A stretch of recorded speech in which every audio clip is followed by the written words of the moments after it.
네, 안녕하십니까. 박재우 의원님하고 같이 왔습니다. 어제는요,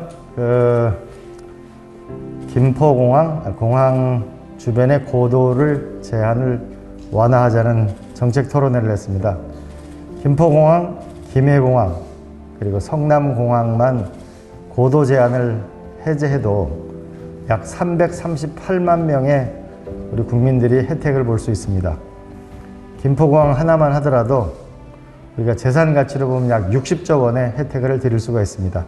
이를 통해서 저렴한 주택 용지를 공급하고 주택 공급을 활성화시킬 수 있습니다. 나아가서 15개 공항까지 합치게 되면 훨씬 더 많은 국민들의 적어도 10%의 대한민국 국민들에게 혜택을 줄 수 있는 정책을 발표했습니다. 공항 주변의 고도 제한 완화 살펴봐 주시기 바랍니다. 오늘은 수술실 CCTV에 대해서 말씀드리려 합니다. 오늘 오전에 보건복지위원회에서 법안 소위에서 심의되었습니다.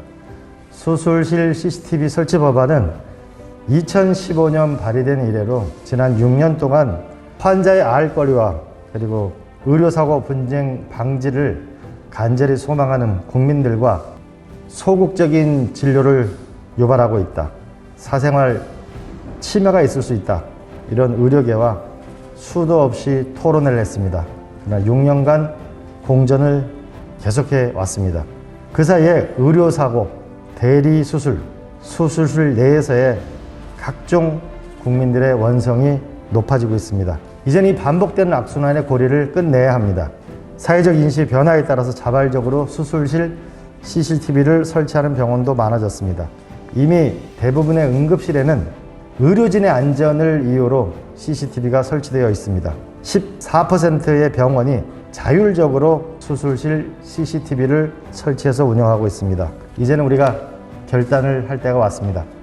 수술실 CCTV 5년간의 수많은 토론을 했습니다. 그리고 국민의 80%가 찬성하고 있습니다. 이제는 이 법을 통과시켜서 국민들에게 보다 행복한 내일을 약속할 때가 왔다고 생각합니다. 정리가 안 되는 것 같은데 이거 어떻게 풀어요? 이건 새로운 법안이 아니고 지난 한 6년 동안 정말 수도 없는 토론회를 했습니다. 각자의 찬성 반대 의견도 충분히 개진되었고 국민 여론조사를 해보면 80%가 넘는 국민들이 찬성하고 있습니다. 이제는 국회가 결단할 때고 민주당도 확고한 결단을 해서 밀고 갈 때라고 생각합니다.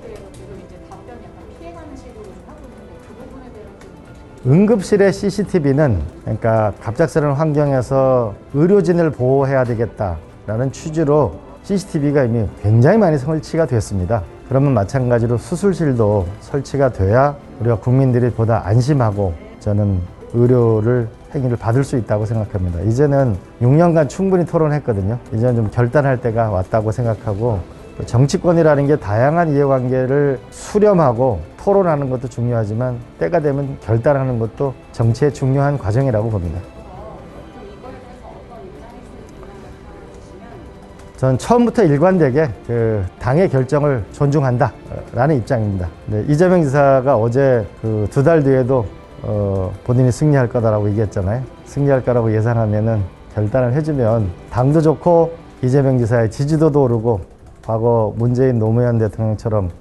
흔쾌한 멋진 맛도 있을 텐데 기다려 보겠습니다. 네, 어쨌든 저는 경선 문제에 대해서는 당의 결정에 따를 생각입니다.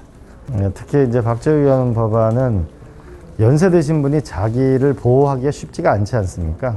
그리고 요양원에 보낼 때 자식들은 좀 불효한다는 느낌이 있고 또 부모님들은 좀 서운한 심리 좀 가지고 계시잖아요. 근데 그곳에 계실 때 조금 더 편안하고 안전하게 사실 수 있도록 하는 것은 좀 기본적인 도리라고 봅니다. 고맙습니다. 고맙습니다. 네, LH 사태로 촉발된 공직자의 부동산 투기 문제는 국민들에게 큰 좌절을 안겨드렸습니다. 공직을 부동산 투기의 수단으로 삼는 것은 공직사의 신뢰를 무너뜨리는 일입니다. 고위공직자의 투기가 사라져야 윗물이 맑아야 아랫물이 맑아집니다. 이번 부동산 사태를 계기로 우리나라에서도 공직사회 혁신을 위한 과감한 변화가 이루어져야 합니다. 오늘 발의한 공직자 부동산 투기 방지법이 그러한 계기가 되기를 강력하게 희망합니다. 국회의원 부동산 전수조사는 물론이고 예외 없이 약속대로 진행되어야 합니다. 또한 내년 대통령 선거에 출마할 후보들에 대한 부동산 투기 관련 검증도 철저하게 이루어져야 할 것입니다. 이제 대한민국은 부동산 불패 신화라는 그 시대를 마감해야 합니다. 특히 고위공직자가 대통령 후보, 광역단체장 후보, 국회의원 후보 등 주요 선출직 공직자가 공직을 이용해서 부동산을 투기하는 일은 이제 이 땅에서 사라지는 새로운 세상을 만들어야 합니다. 고맙습니다. 아니 여기 있어요. 아니 여기 있어요. 만약에 법 처리가 늦어지게 된다면 그 법에 의해서가 아니라고 당 내에서는 이게 또 제안을 이번에 그 민주당에서 권익위에 조사를 의뢰하지 않았습니까? 그걸 결국 국민의힘도 결국 권익위에 의뢰하는 것을 결정이 나지 않았습니까? 그러면 국회의원도 그렇게 되면 앞으로 대통령 후보도 광역단체장 후보도 책임 있는 자리에 높이 가면 높이 가는 사람일수록 더 철저한 검증을 받는 것이 저는 국민에 대한 도리라고 봅니다.